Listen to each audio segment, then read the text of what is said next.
So good morning, everyone. Welcome. You are here for Understanding and Combating Anti-Semitism. You are in the right presentation.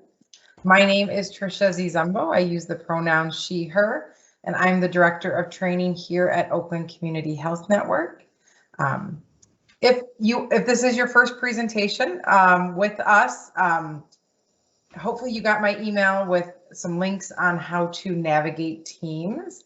If you haven't yet made your way to find the chat, please make your way over there, introduce yourself, let us know what agency or organization you are with.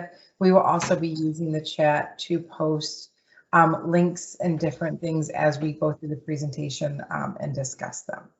So with that, I should also say, this is one of our informational presentations through our DEI, our diversity, equity, and inclusion efforts.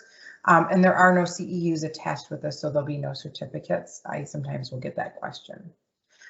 So with that, we are also recording, and this will be posted on our website after I edit out all of our talk in the front for future viewing. So again, I will post that link in our chat. The majority of our trainings are posted there. So if you are interested in our other trainings that we've had within our DEI series on ASL, sign language, LGBTQ allyship, I will post that link in there. And then with that, I am going to turn it over to Kristen and Carolyn. Welcome. Thank you. Good morning, everyone. My name is Kristen Jagger. My pronouns I use are she and hers. And I'm the Education Director with the Anti-Defamation League's Michigan Regional Office. I'm joined today by my Regional Director, and I will let her introduce herself. Hi, everyone. My name is Carolyn Normandin, and I use the pronoun she, hers.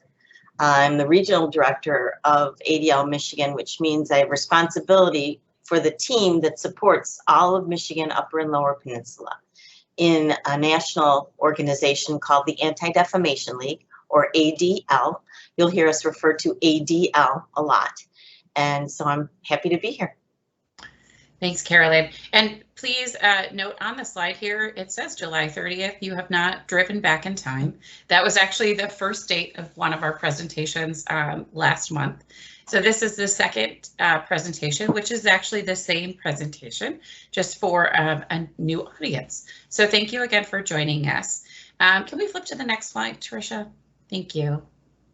So for today's program, we are going to be doing some interactive activities. So we're going to ask, when at all possible, to keep your camera on. You will need your microphone and speakers, and we will be utilizing the chat quite a bit, especially in the second half of the program. So please make sure you have that open and following along. We'll also be dropping links to resources. I should say Tricia will be assisting us with this, putting links in the chat of the resources that we discussed during the program. Next slide. So for today's agenda, we're going to level set you on who we are. We're going to talk a little bit about defining anti-Semitism. We're going to look at some of the historical anti-Semitism, particularly tropes of the past and how they connect with current and contemporary anti-Semitism. We're also going to dig into our national and regional data, as we do a lot of collection of this information around incidents that happen in and around our state and nationally. We're also going to talk about ways to take action and skills to respond. And we're also going to talk about ways you can report incidents of bias, either through our agency, and I'll refer to Tricia and some of her colleagues to talk about ways internally. We're going to share with you some resources, also some upcoming events with our organization that may be interesting to you. And then we'll have plenty of time for questions and answers. Before I move on, though, I want to acknowledge, when we did our last presentation, one of the points of feedback that we received was that one of the colleagues that was in a participant in the program was having some strong feelings about some of the content that we presented. And I want to make sure we acknowledge that the information we're going to be sharing isn't easy information. Sometimes it can really drum up an emotional response, and I want you to be mindful of that as we're moving through the content today, especially the opening part. I like to say my colleagues Carolyn and my other presenter always get the feel good side of this program, and that's not true. It's tough information. And I want you to be mindful that in this setting, we always want you to take good care of yourself. If some of the things that we're saying are too upsetting, are reopening, past experiences for you, please do your best to take care of yourself. That this space is a safe space. Talk about it during some of our breakout sessions if you're comfortable with that, but also make sure you take breaks if you need to. So I just wanted to bring that up before we continue on. All right, can we go to the next slide? And I'm going to hand it over to Carolyn to take us through the next section. Thanks, Kristen. Can everyone hear me? Can you give me the thumbs up? You can hear me? Okay. I appreciate what Kristen said. I always kind of pause when I say I'm happy to be here. I'm not happy to be here to talk about anti-Semitism. I'm happy that you are here and that we can have this discussion. But gee, I would like to work myself out of a job. That's not happened. It's not happened over 100 years that ADL has been in existence. I will say, before I get into the history, I always tell my team, the good stuff makes the terrible bearable for me. And we get some good stuff. We get people who are actively interested in understanding. You today are the good stuff.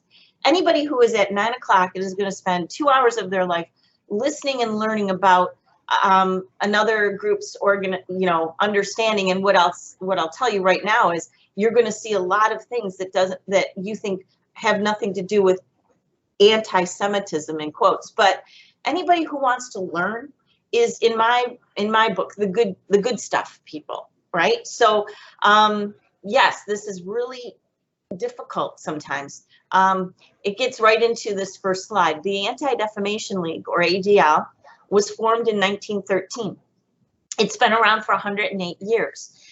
One thing that we're very proud of at ADL is it was formed after an incident that I'm going to tell you about, but it was formed immediately. The founding organizers of ADL knew that it wasn't okay, it wasn't enough to just stop the defamation of Jewish people. Part of our mission has always been to secure justice and fair treatment for all. This is very important. At the time that, at the turn of the century that ADL was formed, it was very much a divisive world like we have now. Anti-immigrant, anti-Semitism was on the rise, xenophobia was on the rise. But still in all, the founders of ADL knew that you couldn't fight for the rights of one person unless you fought for the rights of all, which is, you're going to see us go back to this throughout this talk. It's really important. If you remember one thing about ADL, it's that we fight for to stop the defamation of Jewish people, but that we take calls from any organization, any person that thinks that they have had an injustice promulgated on them. So let's go to the next slide, Trish. So this is kind of one of those, the good stuff makes the terrible bearable thing. So ADL was founded by a man named Sigmund Livingston, who lived in Chicago. As I said, it was very, very much a divisive time. A populist president, a lot of anti-Semitism, a lot of immigrant movement, because people were coming, in the 1800s, late 1800s, early 1900s, America's streets were paved with gold. I'm a perfect example of that. My mother's side of the family came for economic opportunity. My dad's side of the family came to escape the pogroms of Russia. So people were coming for religious purposes and freedoms, and some people were coming for economic prosperity. So this was a sort of a melting pot of all these people, and very much what has happened in the last few years was happening in the country at that time. So a man named Leo Frank was accused of murder, rape and murder. He was not guilty. He was later exonerated, but he was put in jail. A mob carried him out of jail in Alabama and lynched him. Now, there were a lot of lynchings going on in Alabama at the time. Let's be honest. A Jewish man being lynched in Alabama was just one of the atrocities that faced people. But ADL, Sigmund Livingston, an attorney in Chicago, took this as the impetus to form the ADL under the auspices of the B'nai B'rith Association. We ended up extricating from the B'nai B'rith because we got very large. We got very large because in the 40s and 50s, we started really, leaning into civil rights and understanding how we could support civil rights actions. And in fact, our first civil rights course that we wrote an amicus, first civil rights case that we wrote an amicus brief on was Brown versus the Board of Education. So you can see why our history is so storied. It comes down to the fact that in 2021, in January of this year, John Ossoff was voted as the first Jewish senator to represent the state of Georgia. So it took 13 years, 108 years since 1913, from a man who really started the ADL to another man who, in the same state, who really defied all odds, and really that gives us pause to think about, people can make a difference and this work can make a difference. Let's go on to the next one. So ADL is a national organization. We have 25 regional offices. Quick math will tell you not every state has an office. And in fact, look at California. There are 5 offices there. There are 3 offices in Texas. The Chicago office takes care of half of Illinois, Indiana, Wisconsin, Minnesota, and both the Dakotas. And then, so you see there's wide variances. Why does Michigan have an office? Well, Michigan is a large state. It's larger than the state of Florida in square footage.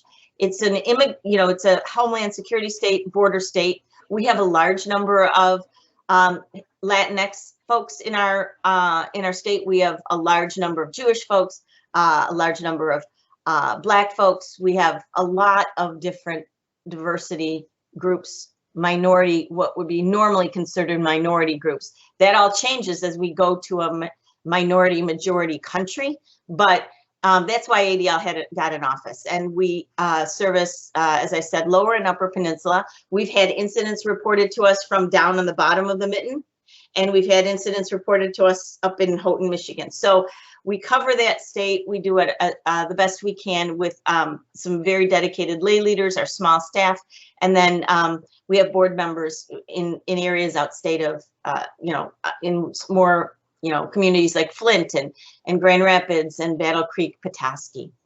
Go ahead to the next one. Oh, I should mention, we are a 501c3. We take that very seriously. I would say we call balls and strikes. I call out hate on the left for Michigan. I call out hate on the right for Michigan. Everything in between. We do not support candidates. We do not diss candidates. We do call out people who say or do things that ADL would believe falls into the area of bigotry, bias, or discrimination. And we do call out people who hang out with, extremist members. So these are the areas we focus on. Anti-Semitism has, been, a founding pillar. Bigotry and bias and discrimination is also a founding pillar. Remember, fighting anti-Semitism and securing equal treatment for all. In the last few years, what we've noticed is this sort of extremist behavior. And of course, with the, advent of this, cyber hate and digital social media hate has been a real problem. And we've evolved to be able to look at those kinds of things as time goes on. Next slide. So how do we do that? How do we fight this? Well, we kind of look at it in 3 different buckets. We advocate, we investigate, and we educate. So on the far right, you see advocate and assist. What that means is, and that means not only advocate at a federal level, like talk to our senators and our U.S. Congress people from our districts, but also advocate on a state level. Right now, we've filed 20 cards of opposition on bills in the Michigan legislature, anti-trans bills, anti-immigration bills, anti-voting bills. So we do that on a local level. I also believe advocacy starts with people like you and people like me sitting at a barbecue or at a coffee. When we hear something, hopefully you're going to get some information today where you can sort of stop some bias and some misinformation at its core. So advocacy is not always, you know, with lawmakers and legislators. Sometimes it's with influencers, and sometimes it's just with your cousin's brother's friend. So that's advocacy. On the far left, you see investigate and research, and this is where we have been doing this work for decades and decades. We monitor, track, and report on incidents of hate in every state in the country. We've been doing this for more than 40 years. We've formalized our work on this over the last, 4 or 5 decades. We've become very good at understanding data. Data drives decisions. So I told you we are a mission-driven organization. We fight anti-Semitism, secure equal treatment for everyone, but we are informed by our research. Everything that Kristen and I will tell you is based on information, pardon me, information that has been, pardon me, there we go. Everything that we tell you is based on information that we've garnered from our research. And the research comes to us because incidents are reported to us. I'm going to talk to you a little bit about how we work with the FBI. I use that word investigation very loosely. We're not police, but when police need to be involved, we call in law enforcement. And we have friends from the localist, most local part of the community, all the way up to Homeland Security and state police, Michigan State Police, the FBI, the Attorney General's office. We work in concert. So we provide information, and sometimes it leads to arrests. Often it leads to arrests. Certainly, if somebody is attacked, the first person they should call would be their local law enforcement.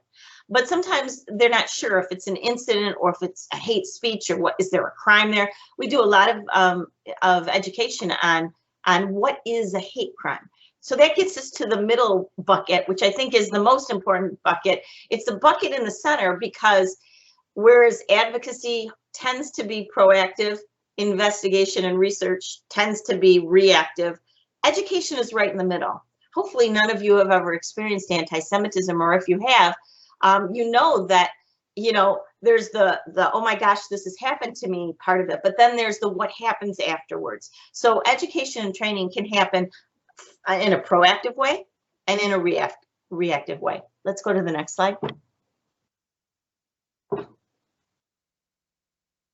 So let's understand anti-Semitism. We're focusing on anti-Semitism, although we're going to talk a little bit about anti-Asian rhetoric. We're going to talk a little bit about some xenophobia and some racism in this discussion, but let's understand anti-Semitism. Why is that important? You're going to see from the next couple of slides that there are things that people who think about anti-Semitism or who haven't studied it, but kind of know what they know by being in life. There are things that are anti-Semitic or started as anti-Semitic that have seeped into popular culture that have people don't even understand it. Unless you're Jewish and understand where the trope came from, you really don't know that something that somebody says in a meme has roots of anti-Semitism. So let's go to the next slide. So I think, Kristen, you're going to talk about this area, right? And we're going to do a little yes game. Yeah, I was like, oh, don't give too much away, Carolyn. I'll try not to. All right. So is there a little bit of a echo, or is that just my speakers? I don't hear it. Okay. Okay. So what we're going to do is just a little bit of trying to dig into what you already know about anti-Semitism.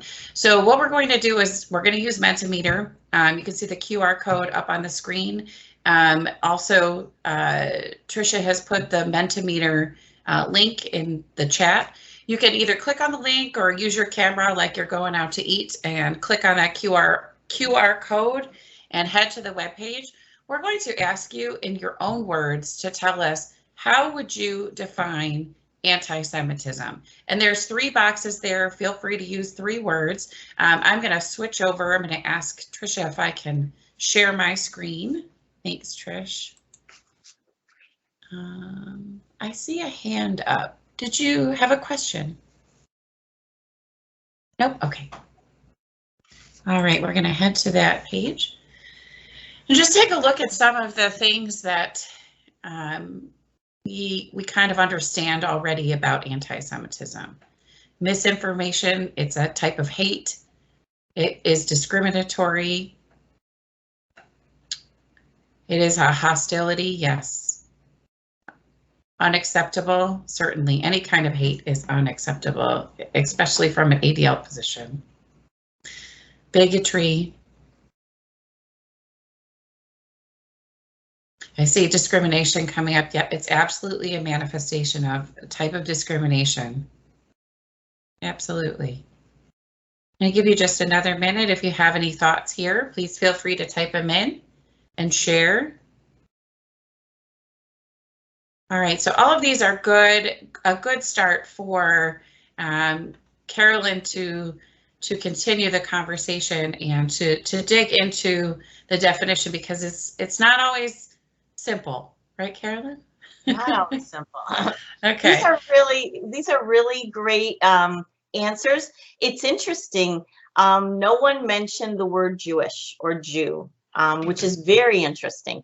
I agree. It's unacceptable. It's hateful.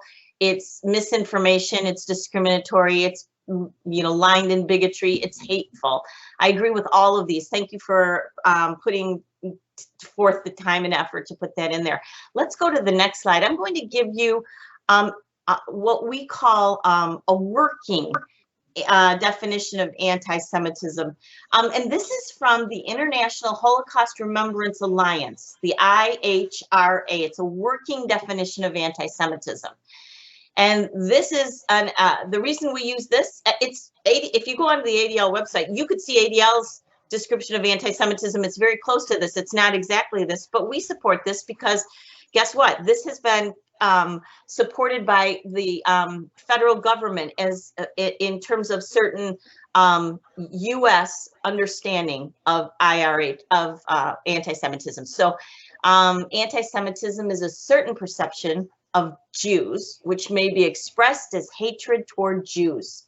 Rhetorical and physical manifestations of anti-Semitism are directed toward Jewish or non-Jewish individuals and or their property, toward Jewish community institutions and religious facilities. So this IHRA is a very widely accepted definition of anti-Semitism. And some of the examples are dehumanizing or demonizing or stereotypically giving allegations or pictures about Jewish people, or the power of Jews as a collective, especially but not exclusively the myth about world Jewish conspiracy. We're going to talk about that in a second. Denying the Jewish people the right to self-determination, accusing Jewish citizens of being more loyal to Israel or the alleged priorities of Jews worldwide than they are to the interest of their own nations.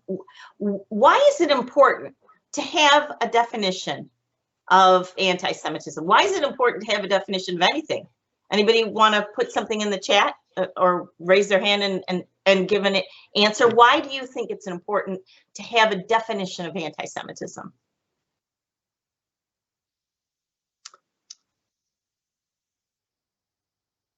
Well, no one's weighing in, so I'll tell you. Does somebody have something to say? Yeah. I was. Go ahead. Go ahead. I was just going to say how we can't really combat it if we don't know what we're combating. That's exactly right. That is exactly right.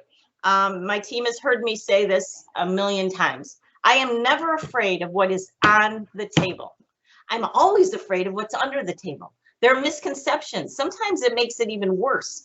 If something is in the shadows, you can't really figure out what you're talking about because you don't know exactly what it is all about.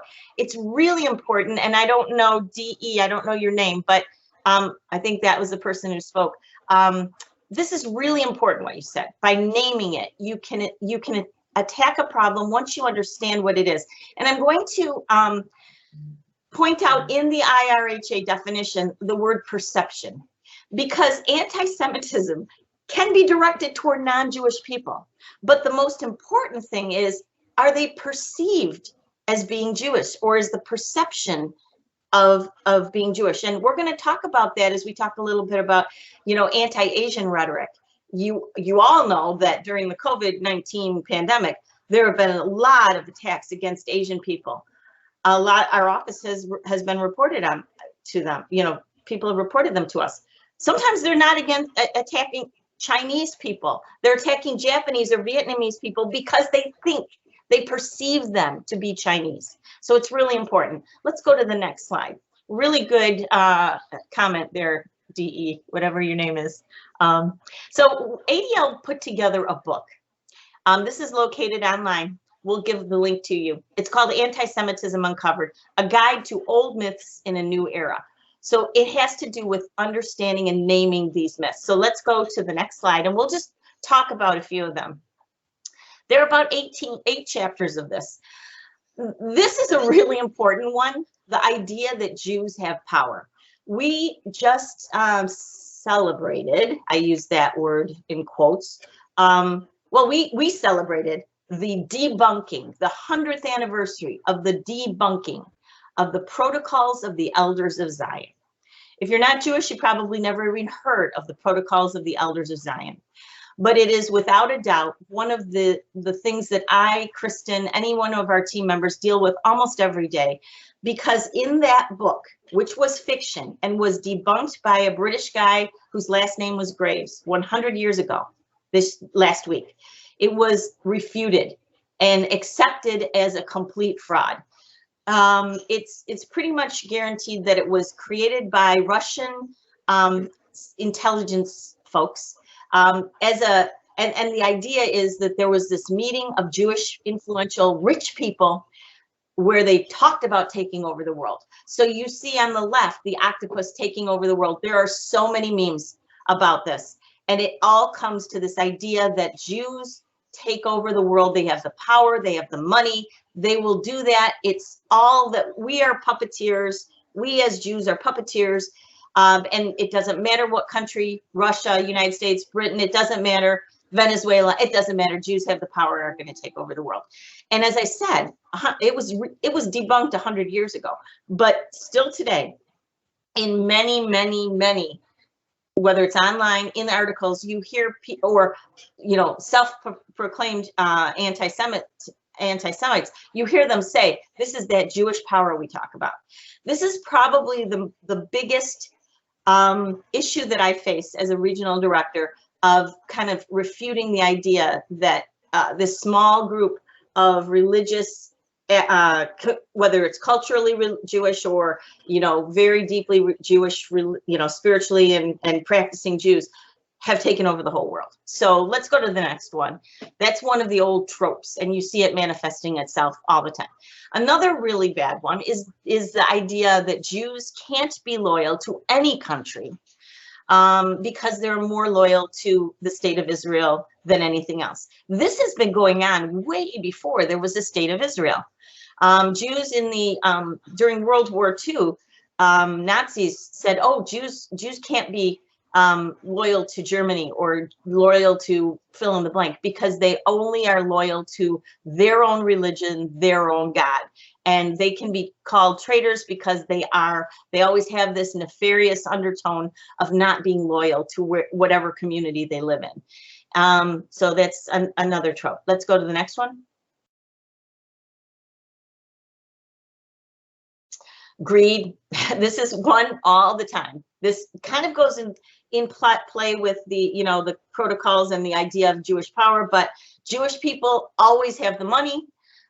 They are money lenders. You can see it in, the Merchant of Venice. The Jew's going to lend money, and that they're always going to be looking for money. How can they profit? It's why Jews, quote unquote, are so rich. I'd like to tell that to my husband, that I'm really, really rich because, my family was Jewish. It's kind of an undercurrent. It's all about the Benjamins, baby, follow the money, all that thing. And it's very difficult to refute, because when you look at history, most of the time Jewish people could not own land. So they did, vie towards merchants, being a merchant, and that's how people got involved in banking. But it has nothing to do with the greed of Jewish people. And in fact, Jewish people tend to be very, very, and I say tend to, it's a generalization, but charity's at the beginning of Jewish culture and Jewish life. So the greed thing doesn't square. As Jews, we don't understand where this comes from. Often the big nose, money bag, money holding guy, that's the old Jewish guy, has got the money. Let's go to the next one. This is one of the oldest ones. It goes back 2,000 years to the beginning of Christianity. The idea that Jews killed Jesus, and they need to pay for it. This was promulgated a lot by the Catholic Church, by churches everywhere. We're going to talk about one of the myths in a second, that was promulgated by a monk because he wanted someone to blame. When you look at anti-Semitism, you're almost always looking at fear of the other or scapegoating, because when people are fearful, they look for somebody to blame. So, it's happened during COVID. Okay, I'm really afraid that my family is going to be, touched by COVID. So I got to figure out, who do we blame for this? Who needs to be punished for this particular crime? So going back 2,000 years, the idea that Jews killed Jesus, even though obviously, even church teachings talk about the Romans and all that, but this trope has been going on for 2,000 years. Next one. So there are a lot of Jewish people who don't really even understand what the blood libel trope is. This is where I said I'm going to explain to you about a monk. In the Middle Ages, a monk named Thomas Monomyth came up with the idea that Jewish people must use Christian blood in their rituals. Jewish people have a lot of rituals. They eat apples and honey at the New Year. They eat matzah on Passover. They fry pancakes during Hanukkah. This idea that Jewish people use the blood of Christians, particularly Christian children, for rituals came from Thomas Monomyth. In the Middle Ages, there was a mysterious death of a young Christian boy. He blamed it on the Jews. It was the beginning of Jewish libel. On the right, you see, so you probably have noticed, there's the old blood libel and how it manifests itself today. So now the big bad Mossad going after everyone, trying to harvest organs, understanding this idea that, Jews are always going to be, at the center of any kind of disease or any kind of thought that you're going to, profit from sale of body organs and things like that. The people who follow the QAnon conspiracy think that, it started at, under a pizza shop in Washington, D.C., where people were harvesting organs. This trope is just very hard to tell people it's just a complete myth. But we trace it back to the Middle Ages and Thomas Monomyth. Next one. Holocaust denial. This is probably the youngest of all of the tropes. It's a real thing. There are really people who believe the Holocaust did not happen, or that the Jews made more of it than they should. More than 12 million people died at the hands of the Nazis in World War II.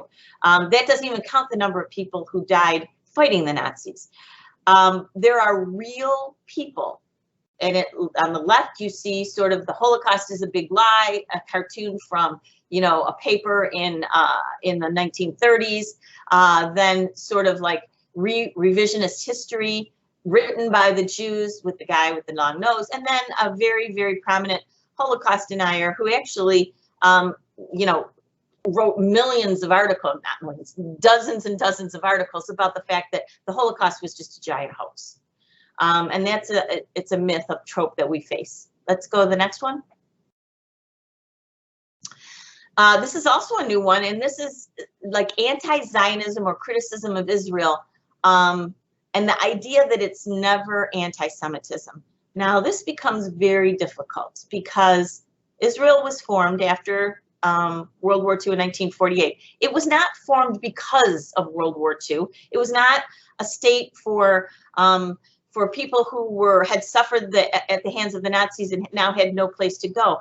It went towards, you know, accepting that Jews have self-determination to their homeland, and, you know, this idea that for 5,000 years Jews have gone, you know, outside of Israel and then wanted to be back in Israel. So Zionism started before the Holocaust, but if you look at, you know, these are all contemporary pictures because these are how they manifest themselves. This idea that you can't criticize Israel. You can criticize Israel, just like I could criticize, you know, what's going on in, you know, anywhere or in my own country. There are things I don't like in my own country. And if I criticize them, that doesn't make me not love the United States.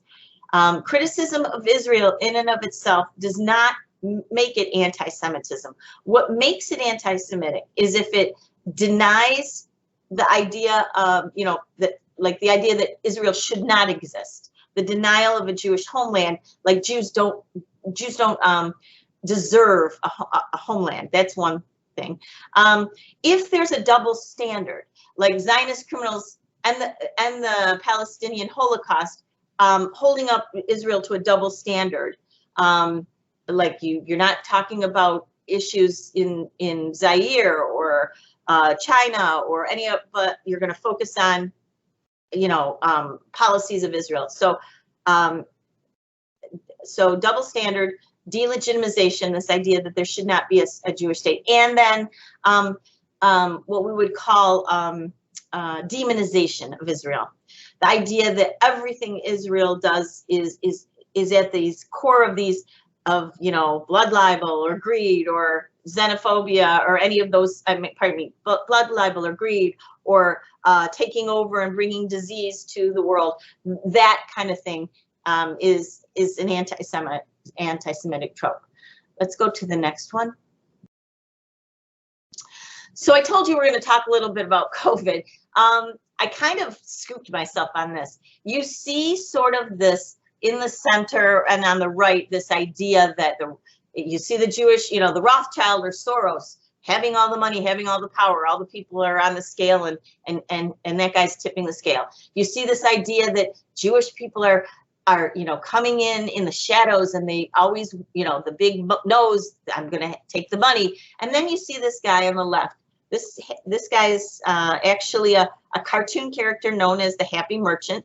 You see him, you know, the Jewish money greed thing. I'm so happy, I'm going to have all this money. The, you know, caricature of the big nose, and he's got the, you know, syringe. He has the power to get, you know, Israel must have created the COVID virus because they already have a vaccine for it. And so, you know, it's at everything is this idea of Jewish people wanting money and power and all three. So you see kind of a manifestation of all those tropes. Let's go to the next one. Okay, I think, Kristen, we're going to go into another little workshop type thing, right? Well, we're just going to try to keep it a conversation in the chat. We just kind of want to understand, you know, Carolyn just went through a lot of information. Some of it may be things you're familiar with or may be new. We were wondering, have you ever experienced or seen anything online as a witness that you can connect to these anti-Semitic tropes of the past? And we're wondering still if you have any questions about some of the tropes that Carolyn just went through. So if you want to, we want to offer you an opportunity to add to the chat any questions you may have, any examples you may have seen. So go ahead and do that now if you have anything to share. And it doesn't matter if you aren't Jewish but you've seen this kind of stuff. I think that's what we're looking for. Right.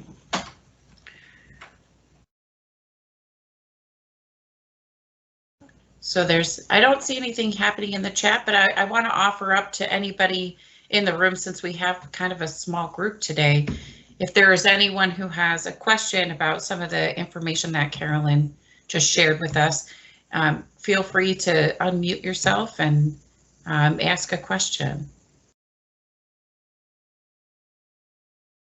Oh, thanks, Megan. I see your comment in there. Yes, the Holocaust denial stuff, it's really unbelievable, isn't it? It's hard to imagine that anybody that has an understanding of history, has studied any of this, could actually think that the pictures that came out of the concentration camps, or the tales that were told by American and German and English or French officers about what went on, what they saw, is not real. But yes, Megan, that's absolutely true. People, even now, there are a lot of people that say it did never happen. I also want to talk about, Dora had put in the chat as well, that, you know, there's this, that she, and I'm not sure if you're speaking personally, Dora, but experiencing this idea of Jewish people are rich and not generous. That is probably one of the most common tropes we hear, and what young people report as far as bias goes into our office. That oftentimes, in fact, one of our colleagues who joined us the last time remembered as a young kid having kids throw pennies at her in the hallway. Really traumatic stuff, and it usually comes from that trope of you know, Jews with money, Jews not being generous with money. Those things happen quite often, and I want to acknowledge, Dora, that thank you for sharing that, and we want you to know that we see you, we hear you, and we're real sorry. Yeah, I think sometimes people, and I worked for General Motors for 3 decades before I came to the ADL. And one of my bosses, when I was like 26 or 27 years old, said something about, we were talking about the weekend, and she said, oh, I got this great deal on some patio furniture. I really chewed the guy down. And I looked at her and I said, you know, I mean, I really take offense at that. And she said, what are you talking about? And I said, well, you know that I'm Jewish, right? I don't look Jewish. I'm very fair skinned. I have sort of red hair. My last name is Normandin. It came with a marriage license, not French license, but you know, I mean, you do know that I'm Jewish, right? I take off the Jewish holidays. And she said, well, it's not really anything against Jews. And I said, what do you think it means? She said, well, I think it means getting the best deal, you know, because Jewish people get the best deals. Mm-hmm. And that made my heart sink. You know, frankly, our relationship, the two of us never really, she always felt a little uncomfortable. I did stand up to her. She was a few years older than me, but I was very young in my career. And so these kinds of things, if you're Jewish and you hear them, they just stick with you. If you're not Jewish and you hear them, you kind of develop this idea that, you know, oh, you should always hire a Jewish lawyer because they're the most conniving. They're going to get you the best deal. It might be they're going to get you the best deal because that's their job to do that. And I know there are a lot of non-Jewish lawyers and a lot of non-Jewish purchasers who really do get great deals. And trying to save money is sort of a universal thing. But you know, it's really upsetting. Lisa, I see that you say that some of the themes were familiar and some of them were new. I'm glad that some of them were new, so now you know what to watch for. It doesn't mean that every single thing you see is anti-Semitic. It just means look further read between the lines. There's a lot of stuff that's said online in particular that is code. We're going to talk a little bit about extremists and how they call to each other. So thank you all for talking and putting what you think in the chat. Kristen, do you have anything else to add before we go on? No, I think this is a good point for us to move into the next part of our conversation about the data. Great. Okay, so let's talk about the data. I told you we are informed by research. We can go straight into the hate trends. And I told you that ADL does reports. Last year we did 18 reports. Not all of them are on anti-Semitism. Last year, one of our reports was on anti-Asian rhetoric on Twitter during the 3 days that the former president was in the hospital. Spoiler alert, anti-Asian sentiment went up 71%. That's what we found in that report. But let's talk about anti-Semitic incidents. They've gone up in the last 5 years. This is national data. Michigan's even higher. 2021 was the highest year ADL has recorded. It looks like there's a mistake on this. It's not 2024, it's 2021. I'm sorry, 2020. We look at data for the year past, so from January 1st through December 31st. So the data I'm going to share with you is 2020 data. So let's go to the next one. So anti-Jewish hate crimes reported to the FBI also have gone up. So FBI data and our data is not exactly the same because FBI only looks at crimes. Not every incident that's reported to the ADL is a crime.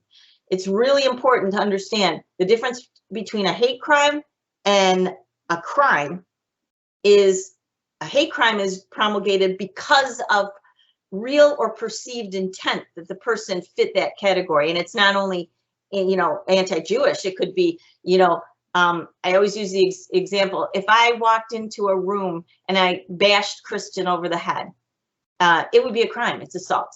If I walked into a room and bashed Kristen over the head and said, you dirty Jew, or you, terrible, N-word, or you terrible whatever, and, and some sort of anti-LGBT slur, that makes it a hate crime. So it's intent or perceived intent that the person has that characteristic. So FBI data is only crimes, whereas ADL, people report somebody put a swastika on my lawn and it was in chalk, or on my sidewalk it was in chalk. Yes, it could be trespassing, but if it's in the public sidewalk right in front of the person's house, it's the public square. We have First Amendment rights in this country. So a lot of what's reported to our office is incidents, and we are not happy, but we think it's important to collect information about incidents. So hate crimes data, when you look at it, it doesn't sit flat on in the same plane that ADL's data does, because we look at different things, but it mirrors ADL data. So you see sort of rising, big rises, a little bit of a dip in 2019, and then a rise again. So we're going to go to the next one. Let's look at it in the last decade. You see this again, this is national data, and going from 751 incidents in 2013 to 2,024 incidents. Oh, I see why it didn't show the year. That was the number of incidents, sorry. So 2,024 incidents in 2020 is a very dramatic rise. You see that rise over time. Let's go to the next one. So again, hate crimes data rising. Now, the most important thing that you should need to know about this slide is FBI asks local law enforcement and state law enforcement to report hate crimes to a database every year. They report on it in November for the previous year. So in November of this year, the FBI will have hate crimes data for 2020. And in 2021 in November, they'll report hate crimes data for 2021. In 2022 in November, they'll report hate crimes data for the whole year of 2021. So what you see is, again, a rise in this data over time. And so, we could talk for a long time about why it's happening. We'll get into that in a second. Let's go to the next one. Let's look at data from Michigan. I told you Michigan has a more dramatic increase. We had a 21% increase of hateful incidents from 2019 through 2020. So in 1 year, we went up 21%. You know, it went from 42 to 51 in incidents of anti-Semitism. This is not incidents of all hate reported to our office. This is just anti-Semitism. A lot of it was fueled by online hate and Zoom bombing, and it was neo-Nazi and blaming Jews for COVID.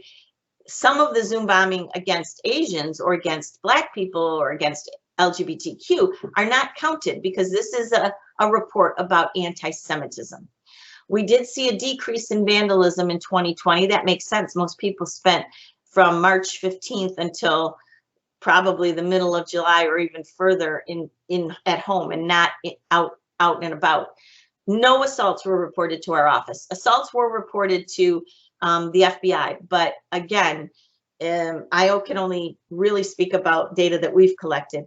I will say that when you think about the data that's collected, whether it's in our office or with the FBI, it's a fraction of what happens. And I'll tell you this statistic. In the FBI data that was reported for 2020, it was 11% of all the law enforcement agencies, a little bit less than 11%, about 10.5%. So, you know, more than 85% didn't report any hate crimes data at all. So we know hate crimes and hateful incidents are underreported. Sometimes they're reported to a police as an incident, but it's not coded as a hate crime because, you know, the law officer that is looking at it didn't see any kind of a correlation or didn't even know that they're supposed to report it to the FBI. Let's go to the next one. Anti-Semitic incidents in Michigan have gone up. Unlike the national data that had a dip for, you know, in 2020 in Michigan, we had an increase. It's increased 240% over 5 years. So, you know, you look at 15 incidents as compared to 51 incidents, that's a very large increase. Again, these are only anti-Semitic incidents. These are not the other general incidents that are reported to our office. Let's go to the next one. So now let's talk about some of the other things that fit into different categories. Now you see a swastika in chalk on a brick wall. When something has a swastika but doesn't have any anti-Jewish flavor to it, we count it as general white extremist hate or white supremacy. If it said die all Jews or Jews did 9/11 and there was a swastika, then we would count it as an anti-Semitic influence. But a swastika on a wall could mean I hate gays, it could mean I hate Black people, it could mean whatever. So if it's on a Jewish organization, a Jewish cemetery or a synagogue, then we say, okay, the intent was to render it against Jewish people. But in order to keep our data sacrosanct, if it doesn't have any other Jewish connotation and it's in a general location, we count it as just general hate. We had more than 170 calls and reports to our office last year. 46, about half of them were anti-Jewish or anti-Semitic. Not everyone, so 170, I told you about 51 incidents. If I say roughly half of 170 are anti-Jewish, you realize that not every incident that we would consider anti-Jewish got into the data into the report for 2020. And that's because a lot of them were connected to political anti-Jewish sentiment, the use of Holocaust rhetoric, calling the governor Madam Hitler, those kind of things. Yes, it's anti-Jewish, calling somebody Hitler or saying, you know, something like, you know, the mask mandates is Nazism. Yes, it's offensive, but it's not we knew where it was coming from. So we pulled that group of incidents out. The other numbers you see, you know, general extremists, white supremacy extremism, about almost 19%. Anti-Black and anti-Asian, another 16%. Anti-LGBTQ, about 2%. And then there's 17.4% were outside Michigan. In other words, they were things that people saw online, reported to our office by Michiganders. We vetted them, we looked at them, we corroborated to make sure that was true, but we counted it in the location that it was originated. So hopefully it's a lot. This is a lot. The way we slice and dice the data to be able to say we are holding it up to a standard so that I can be confident in telling you the statistics, it's really hard. I will say we don't count an incident. If it happens on the same day, we don't count it more than once. There was an incident that happened in Oakland County last week. It was reported to us by 7 different people. Actually, another person told me about it yesterday, 8 different people. We count that on one day, the same incident as one incident. Does that make sense to everybody? Okay. All right, let's go to the next one. Some of the trends, we've seen lots and lots of memes and TikTok videos that have really gone way past the pale. Group text, chat comments. This group text was about the Holocaust being a fake. You just learned that that's one of the tropes, Holocaust denial. And, you know, there's just really beautiful language on, you know, on that sort of screen grab. A lot of social media posts, a lot of comments, white supremacist propaganda recruitment, looking for typically disengaged white males of a certain age, like 15 to 28, looking to kind of recruit white nationalists. A lot of swastika drawings and graffiti, Heil Hitler salutes, jokes about Jewish people and money. During May, this is a terrible statistic, I'm going to tell you. In the 10 days that Israel and Hamas were having violence toward one another, there were more than, in a 2-day period, there were more than 17,000 variations of the phrase, something like Hitler was right, or Hitler didn't finish the job. 17,000 on Twitter. That's a lot. That's a lot. Let's go to the next one. Carolyn, before we move on, can I add something here? Sure.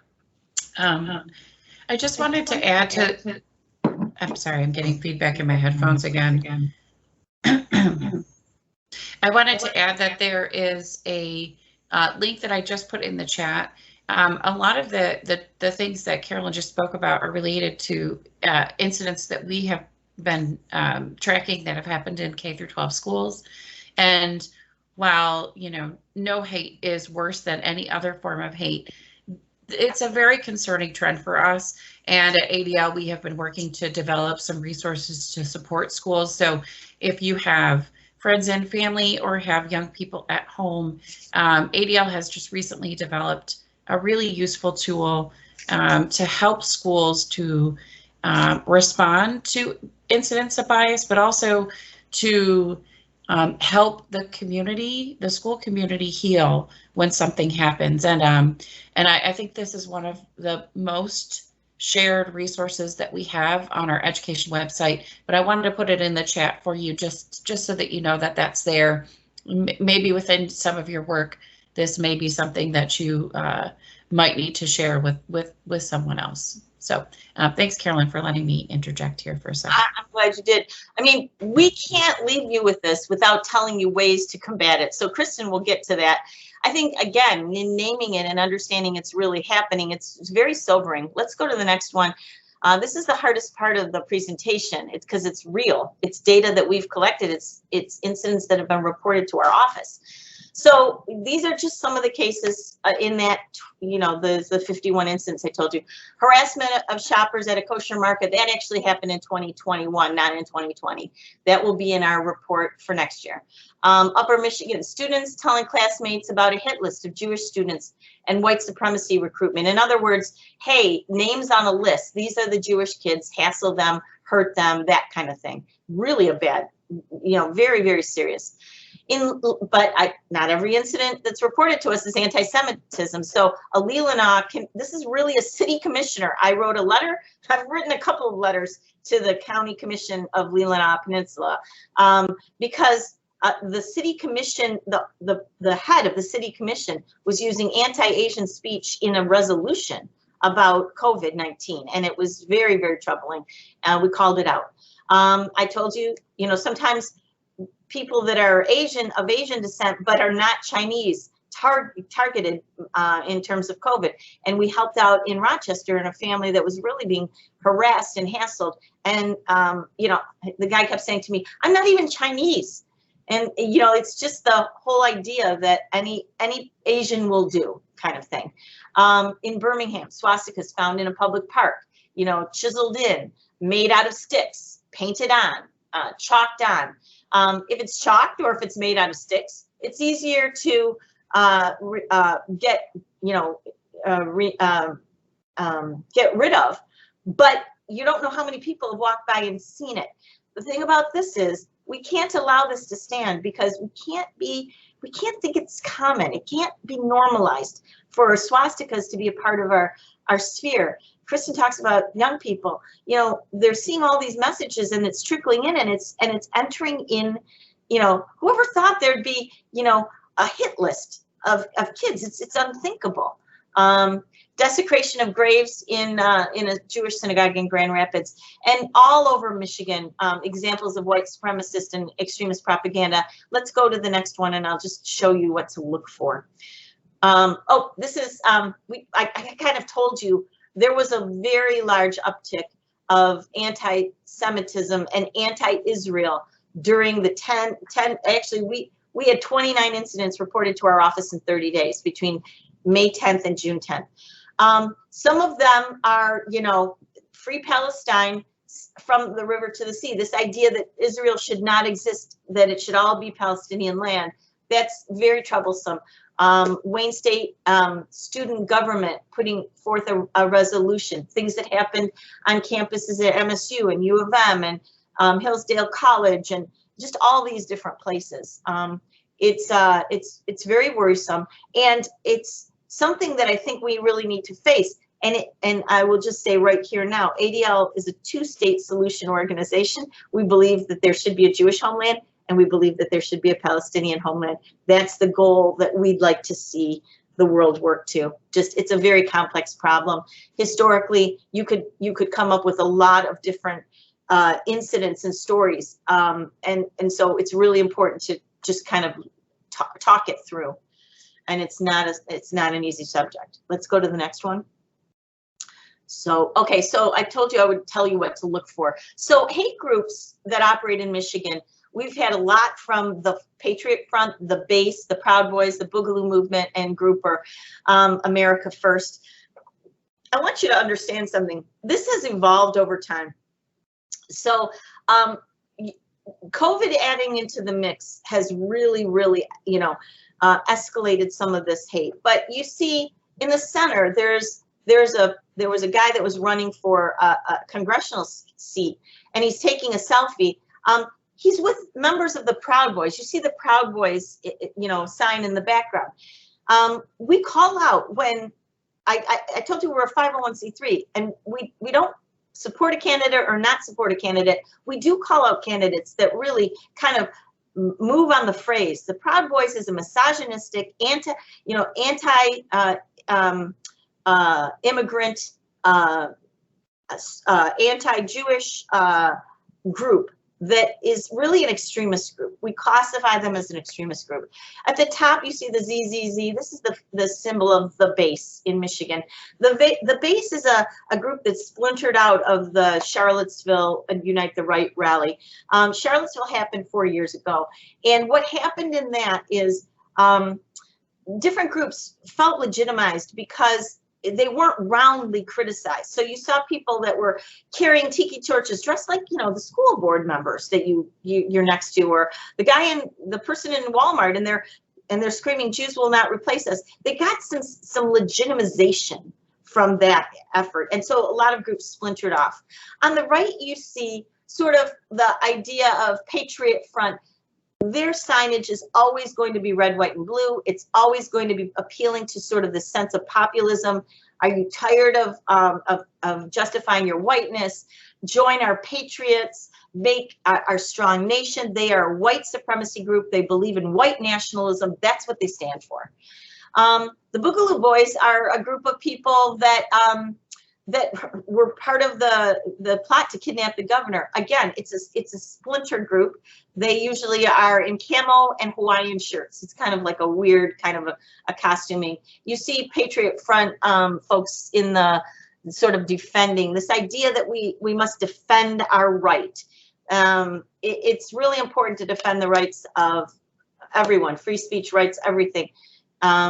It's really hard to see people defending or standing in front of the Michigan Capitol with AK-47s. And really some of that activity that we saw in Michigan really kind of gave way to the idea that you could take over a government kind of a thing. So these are hate groups that are operating in Michigan. Let's go to the next one. I just wanted to show you this little, innocuous red, white, and blue sign, sticker on a stop sign in Houghton, Michigan. That is part of 57 of the incidents of white supremacy propaganda across the state that we recorded in 2020. It's an increase of 36%.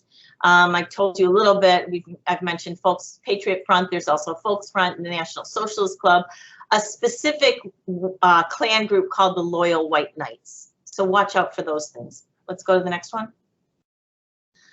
We have a map that anyone can access. It's called the heat map. You go to adl.org, you type in HEAT, it stands for hate, extremism, anti-Semitism, and terrorism. And a map pops up, and then you can hover over the map and you can bring up incidents. These all happen to be, well, one's a Patriot Front, a white supremacist propaganda incident.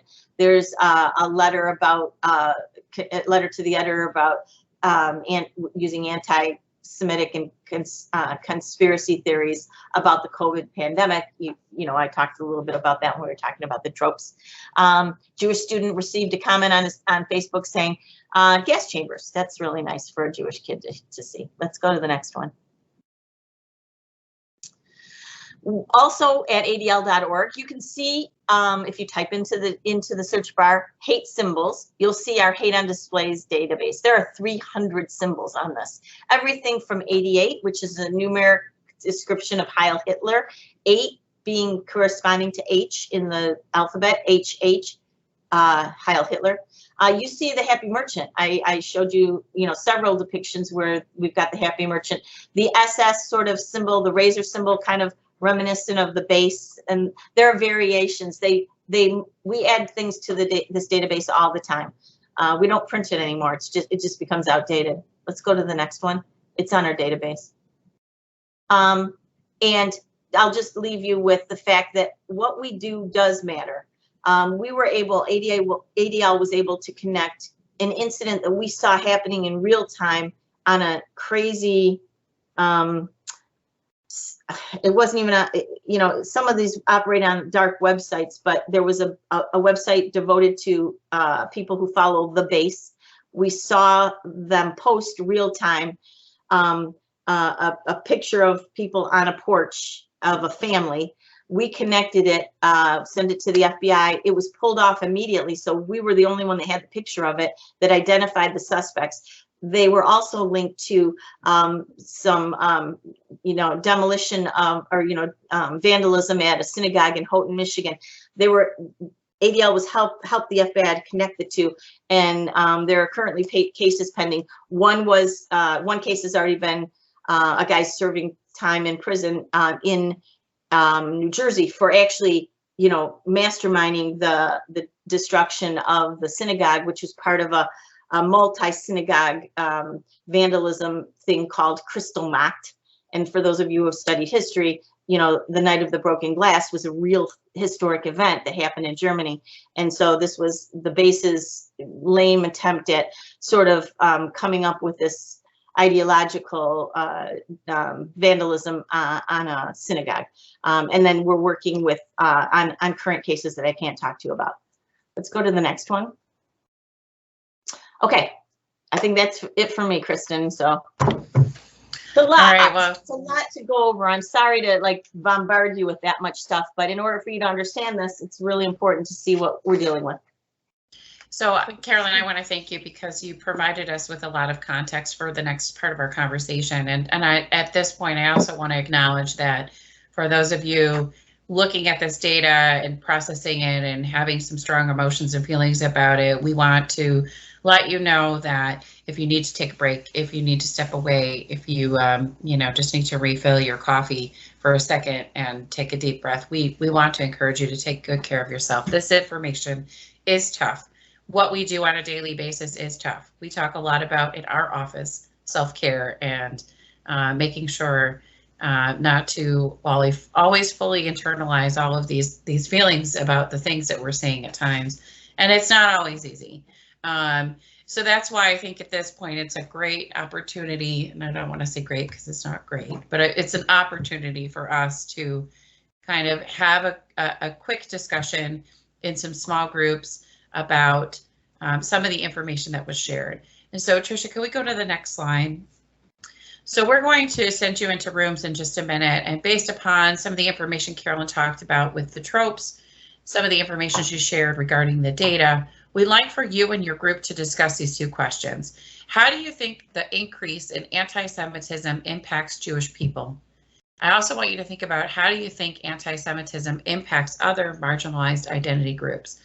And I'm going to share these questions in the chat for you so that you can see them as you move into your breakout rooms. We're going to give you, let's say, like 4 minutes to talk through this, maybe 5 minutes, Tricia, and then we'll come back and we'll have a quick debrief, and then we'll move on to some more proactive conversations about what we can do to take action. What came up for you in your conversations with your colleagues? Anything interesting you'd like to share?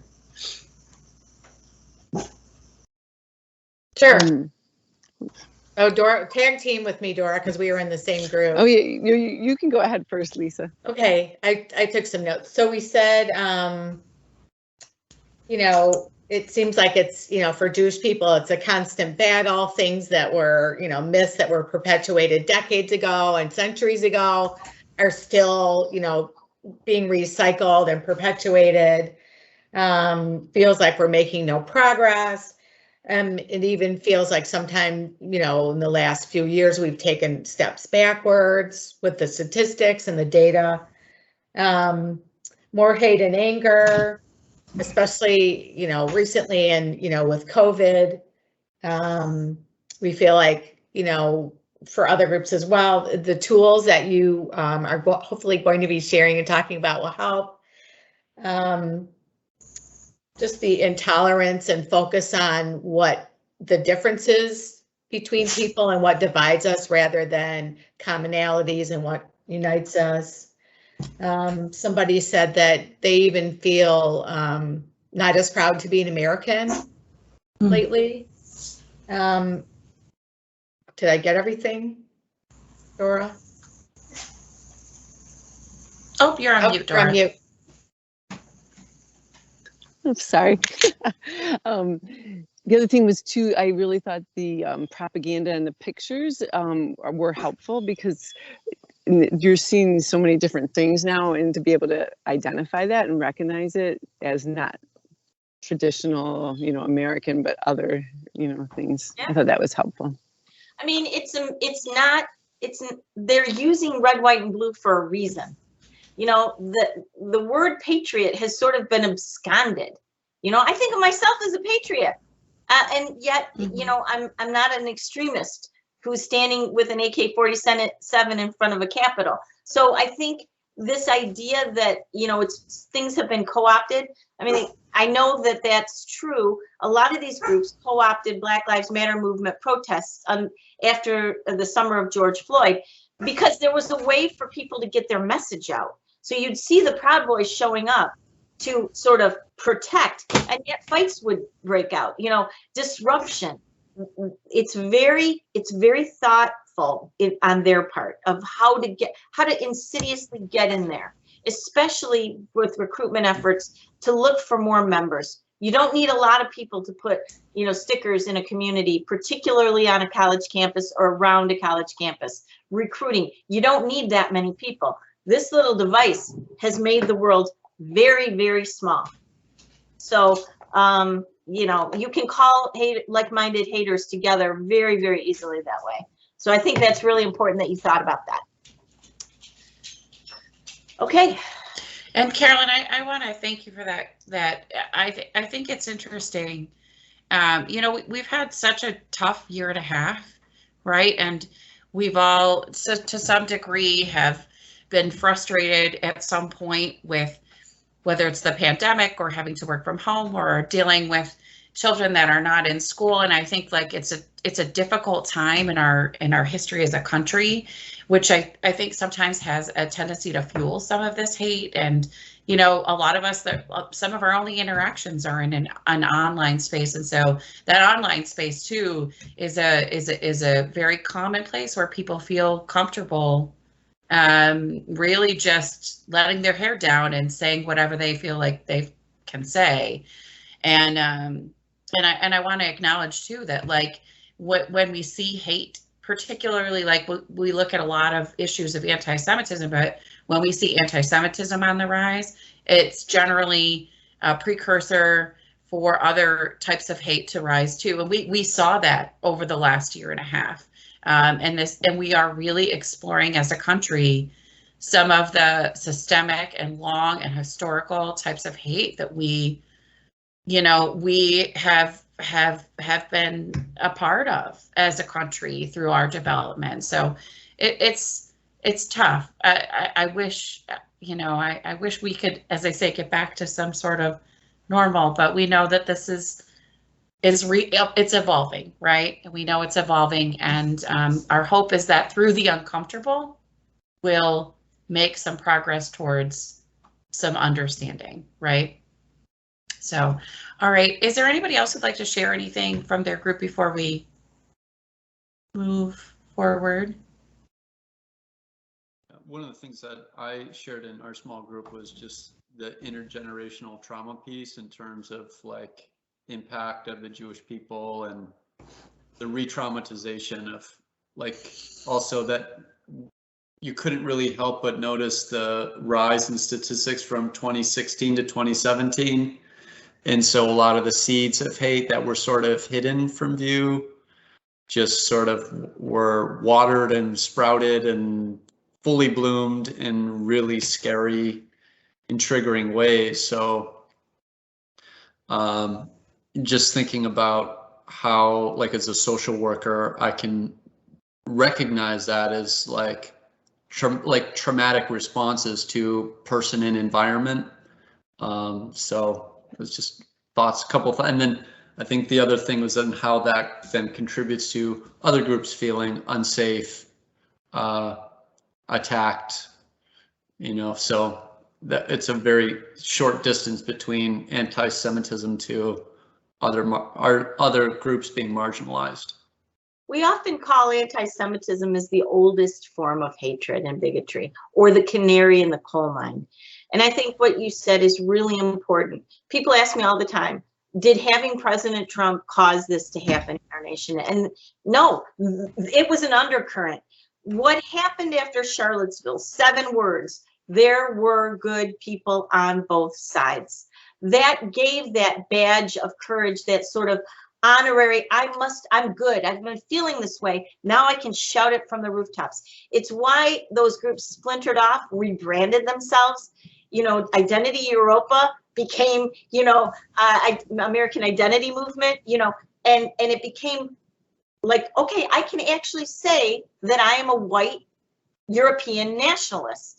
And it gave sway to that. So I think the point you just made is really, really important. This is bigger than one person in one office, but the legitimization of it there's no denying that there's been this legitimization, and it's why we must stop. It's why we must call it out. Kristen's going to give you ideas on how to stop it. I will say, this incident that happened at the school board meeting in Birmingham, very public incident, somebody, you know, Heil Hitler over a mask issue. You know, we've watched Hitler analogies and Hitler rhetoric and Nazi rhetoric seep into our community. And if you disagree with somebody, all of a sudden they're a Nazi, you know, whatever. We cannot allow that. We just can't. We need to stand up to it. You're in a very good position. all of you, to be able to say, stop the madness. You know, we're not going to talk to each other that way. We're going to be civilized. Gestures, Heil Hitler gestures have no, you know, it's a real unequivalence to call wearing a mask, you know, what the Hitler regime was trying to do. It's really wrong. There's a resource, I'll send it to Tricia. It's 10 ways to stand up to that. If we could stand up to that and the seeping of this commonization of, if you don't like what I say, I must be Hitler. That's just really something that we really need to get away from, because it trivializes 12 million people that died in the Holocaust. Only 6 million of them were Jews. The rest of them were Poles and gays and Russian, you know, a lot of people died in those concentration camps, not just Jewish people. And when you trivialize what happened in the Holocaust, and you trivialize and you minimize the people who fought against Nazism, it's really taking us a very, very far step backward. So I'm just going to shut up, and I'm going to put myself on mute so I don't have any way to interrupt Kristen anymore. Your interruptions were valid and they make perfect sense. And that's a good segue to talk about what can we do? Because I think after all of that information that we talked about, we want to know what can we do. And so we're going to hop back in and we're going to talk about skills to respond. So we're going to do a little activity before we move on to the next slide. So I want to get you ready. You want to have your chat up if you can. We're going to look at a couple of different incidents of bias, incidents of anti-Semitism that could happen in a setting where you may work, where you may live. And I want you to think about some ways to respond. And we're going to give you some suggestions after we share the scenario with you. And if you could just, using the suggestions that are on the screen, type the number of the suggestion that you would use to respond in that moment. So what I'm going to do is I'm going to ask Tricia just to flip to the next slide, and let's take a look at scenario 1. You encounter a healthcare worker you have interacted with before in a local patient care facility online who posts anti-Semitic memes and comments. What would you do? So here are some suggestions. You would 1, say nothing to avoid an altercation. 2, report the post to the healthcare facility where they work. 3, confront the person directly by explaining how the comments are offensive. Or 4, some other response. So if you could, just type a 1, 2, 3, or 4 into the comment. You could do a combination of the two. There's really no right or wrong answer here. I can't write fast enough for the chat. That's okay. If you want to just type the number, maybe, if that's helpful. You don't need the whole response. Is that okay, Anne-Marie? Yes. Perfect. I see a lot of 2s and 3s in here, yes, I would hope I would 2 or 3, but concerned about possible confrontation. Lisa, talk to me about that, if you could. I think you really don't know how the person might react if you confront somebody. Hopefully it's with a, you know, educational mindset that you're coming to the conversation with, but you know, you really don't know. And I might be fearful of somebody, you know, reacting negatively or, you know, targeting me or anything like that. Yeah, but it's not common for us to not respond because of concern or retaliation or not feeling safe. And so I want to acknowledge that in any of these situations, your safety is most important thing to think about. And you want to do something, but maybe it's not about commenting in the moment. Maybe there's another way.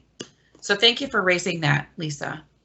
All right, let's take a look at the next scenario.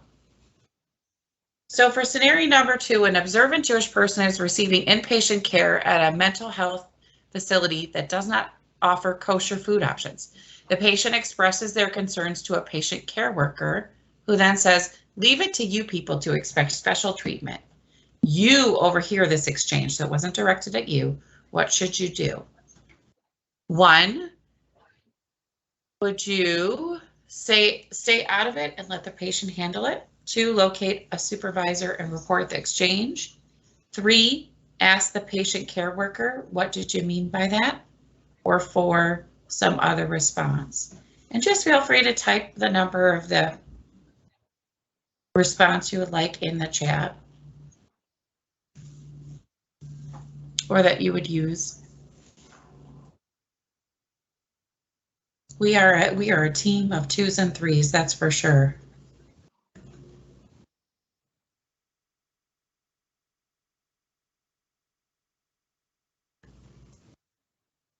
All right.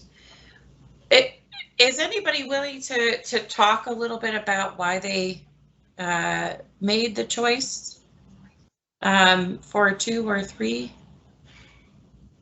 You can just unmute yourself if you're interested in sharing maybe why you made that choice. I did 2 and 3 because Yes. I would report her to the local supervisor so that it wouldn't happen again, and I would ask the patient worker what they mean by that because that wasn't nice. Thanks, Anne Marie. That's great, and it's well thought out. And oftentimes, we want to make sure too in that situation that we're advocating for the target, and that's exactly what you did there with number 3.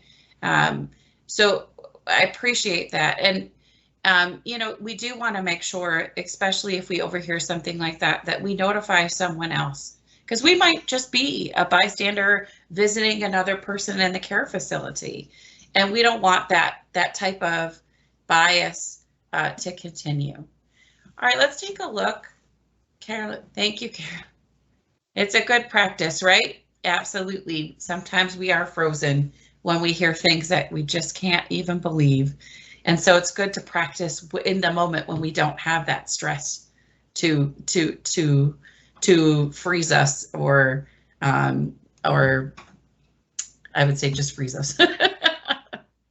All right, let's look at number 3. As a patient care worker, you're supporting a family whose child has differing abilities. The parent often makes anti-Semitic jokes and slurs during the consultation sessions. What do you do?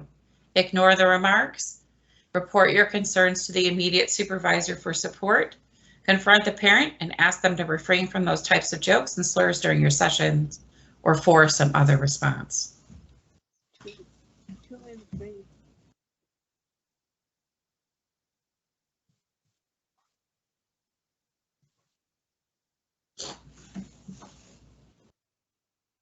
Lots of 2s and 3s.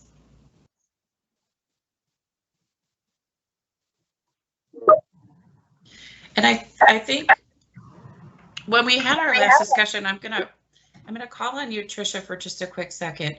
In our last discussion, we talked about this and kind of some of the protocols that your organization has in place for this. Did we not, or was that from a different conversation? We talked regarding, you know, for OCHN for our employees. Right. We also talked about our recipient rights process as well as an individual served. So as an employee, you would want to report that up to your direct supervisor, your HR. As an individual served, that would be a recipient rights violation. And I am confident everybody who works in our organization knows all about our rights from our wonderful trainings they do every year, but that they would take that up. However, I know discussions we've been having internally at OCHN and being able to empower our staff to you know, to speak up if things happen, and how do we do that in a professional setting. We've been discussing different bystander / upstander trainings on what is the appropriate way to say something. As I answer these, I realize I am probably more of a confrontational person, but if you know me outside of this training, you probably know that I would say something. and being able to empower our staff with the skills of, feeling supported, that if they were to say that, please refrain from making those, I find those offensive, in my presence, and then being able to report that out. And really empowering our provider network and staff as well, to be able to recognize and be kind of that upstander bystander.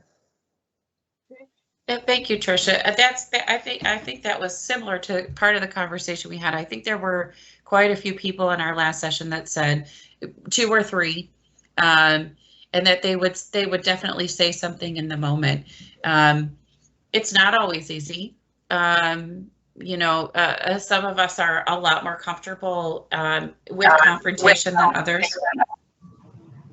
and that's what we have to keep in mind when we talk about these types of things. But the one thing I want to acknowledge with all of these scenarios is that we really want to do something, that it's important to respond in some way. Because if we don't, then it's a missed opportunity to help educate someone. And it may not be you doing the confronting, but it may be in some other way. But the idea is to address bias in this space so that it doesn't escalate to other manifestations of hate. So I'm going to ask Tricia to flip to the next slide. I'm going to talk a little bit more about this hate escalating. This is an example of a graphic that we use a lot in our education programs, and it's called the Pyramid of Hate. And what it's designed to represent is that how hate escalates. And you can see the types of hate moving up the pyramid become more challenging, more violent, more directed at people, individuals, and groups of people. And the idea when we talk about responding and addressing hate at these at the lower levels, the reason that we want to do that is because if we can get to somebody who may have formed an attitude about a certain group of people, and this happens very often. I mean, we are human beings. We all have biases. Our brain is equipped to help us make quick decisions, and so we internalize these ideas really, not always consciously, but sometimes unconsciously, and they can be detrimental, particularly when we're interacting with different people in the world. And so when we can intervene with biased attitudes, or when we see simple acts of bias, we're likely to interrupt that cycle of escalation. And what I mean is, not every issue or attitude or act is going to lead to something as heinous as genocide. But when it becomes normalized within an environment like a workplace or a patient setting or a school or community, when it becomes normalized, then the people who are impacted by it become dehumanized. And when we have that issue of dehumanization, it becomes a lot easier for us to do more horrible and terrible things. And so we want to interrupt it at these lower levels so that things don't escalate to where we're really seeing some of these really more challenging, more hateful events occur. And so we want to talk about in this next section a couple of strategies that you can use in the moment when you hear statements of anti-Semitism or any other form of bias. What are some ways to respond? So let's go to the next slide, Tricia. So one of the strategies that I personally use quite a bit is this idea of asking a question. And that question could be as simple as when somebody makes a remark that is rooted in a stereotype or bias attitude, you just simply say, so what did you mean by that?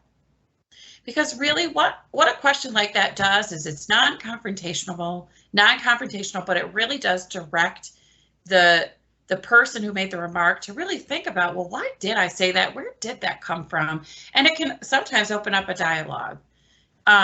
Sometimes you can use something, depending on the situation, you can use this other question too, like, did you meet everyone, or are you speaking about one particular individual? Another way to respond in the moment is to really just explain the impact. We all have strong feelings about these types of situations, and to let somebody know that that was hurtful, that was damaging, and this is why. Sometimes that can help stop and interrupt hate and start a conversation as well. So we can ask a question, we can explain the impact of the comment.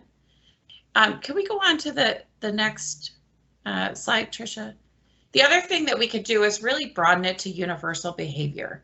You know, to acknowledge that this is a stereotype about a larger group of people, but that there are lots of different people that hold this specific characteristic or attitude or behavior, to just broaden it. So just thinking about, you know, I think that lots of different people act in this way, or saying something like,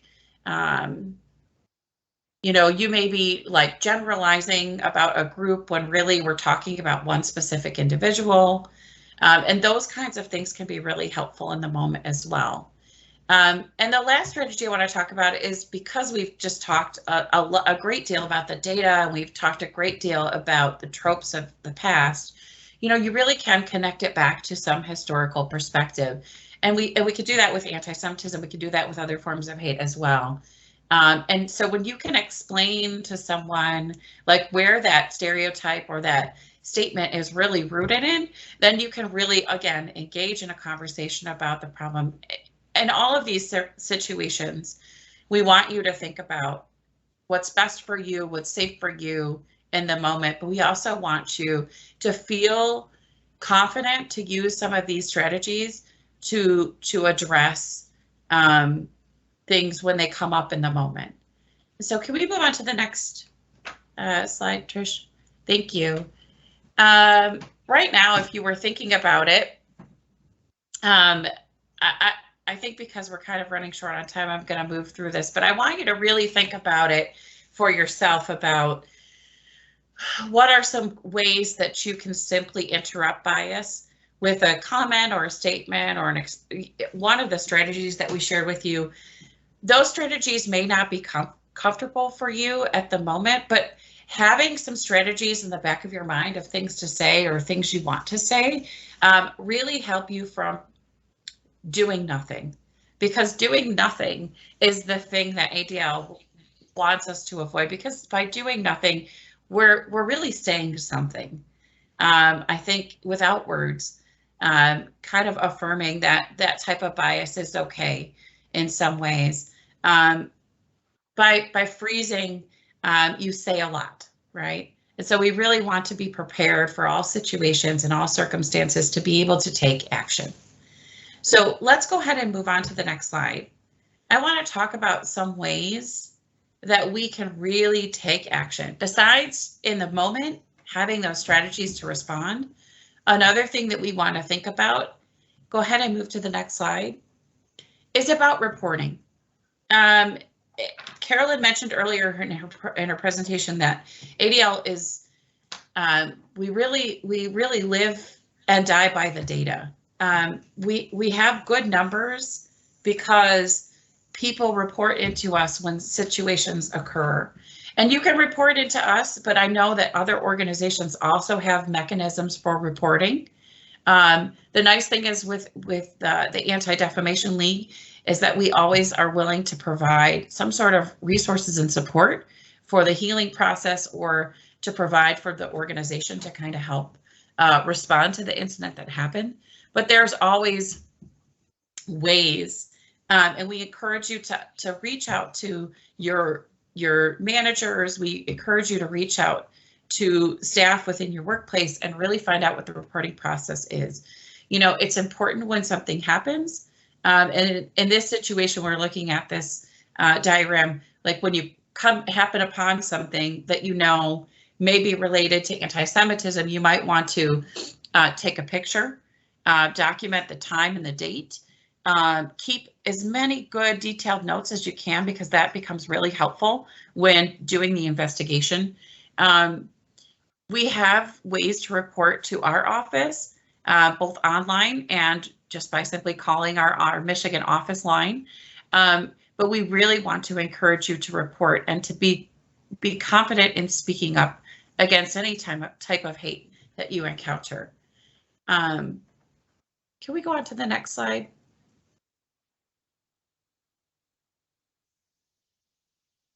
Thanks. So in addition to just reporting, we always want to encourage you to also continue to educate yourself. And I know Tricia spoke just a few moments ago about the continued education that's happening around diversity, equity, and inclusion. We want you to encourage you to look at our ADL.org website. There's a lot of training, information, resources, blogs.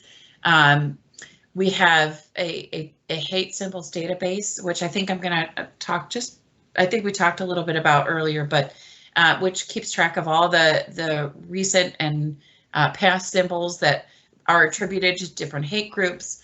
Trish put earlier a link to the heat map, which tracks, and Carolyn spoke about it, but tracks some of the incidents that are happening in our local communities. So just visit our website at adl.org and really take a look around. You're going to find some tools to continue your learning so that you are up to date and understand currently, like what's happening currently in our Michigan region and around the country. Can we move to the next slide? I mentioned the online resources. If you have young people at home, we have an entire section dedicated to education resources. There's some great family resources there too, really helpful. Please feel free to pass those on to family members or clients that you're working with as well.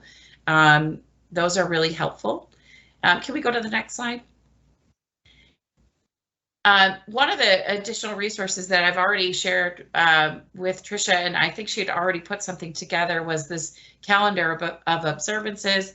For those of you who may or may not know, the month of September is a really big time for Jewish holidays. In fact, Rosh Hashanah happens the day after Labor Day, and it happens for the next two nights. And so it's a really big celebration, and probably one of the most important celebrations on the Jewish calendar.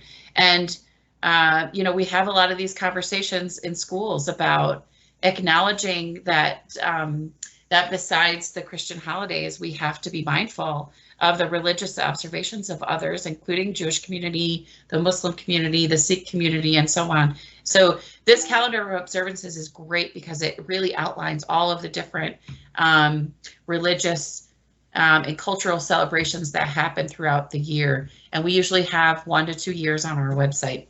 The Anti-Semitism Uncovered Toolkit is also a really helpful tool. We talked about the Anti-Semitism Uncovered about the tropes, but there's a whole toolkit that talks about some of the resources that I spoke about in my part of the presentation about how to respond to hate. So check that out as well. And we will be providing you with a resource page. I think we sent that to Tricia and she has sent it out after the program. So you'll be getting something from us that we've put together that talks about all of the additional resources we spoke about during our program today. Can we go to the next slide? Couple of things coming up for those of you who want to stay connected. We will be doing 2 possibly live, possibly virtual. We'll just see how things go. We have a ADL Walk Against Hate that is raising awareness about how we can stand up against hate in our community. That's happening October 10th. The plan is to have it in person. We will be confirming more information about that in the coming weeks, so please check our website out. And we actually just will be opening registration, I think, in the next week about our ADL Concert Against Hate, which is a concert that we have annually that we have begun to stream for other regional offices across the country. It happens at the Kennedy Center every year. And we honor those people within the community who are really doing great work, standing up against hate and bias. And raising awareness around these issues. It's a great night. We had some great acts last year. We had Madam Levine and our host was Deborah Messing. It was a really great night dedicated to a really important conversation. So that's planned for December 7th. We'll give you more information as it goes, but please visit our Michigan, if we go to the next slide, I want to encourage you to visit our michiganadl.org website. You can find out all of our latest statements, tweets, information about things that are happening within and around our community and what ADL is doing to get involved. You can also follow us on Twitter at ADL Michigan and on Facebook at ADL Michigan as well. We can go to the next slide, Trish. This is the point of the program where Carolyn and I will give you some time to ask questions. If we could go to the next slide real quick, Trish. Trisha, thank you. Just want to leave you with our contact information. If you have any questions about any of the information we shared in the program, please feel free to reach out to Carolyn or I. We can give you more information or answer any questions that you may have. Our email addresses are there. Our office phone numbers are there. Although we are working still remotely, we will be heading back into the office here very soon. And so feel free to reach out to us this way if you have any questions about anything that we're working on or any information, or you're looking for some educational resources, we are happy to help. And with that, I'm going to open up the floor for questions. So thank you, everyone.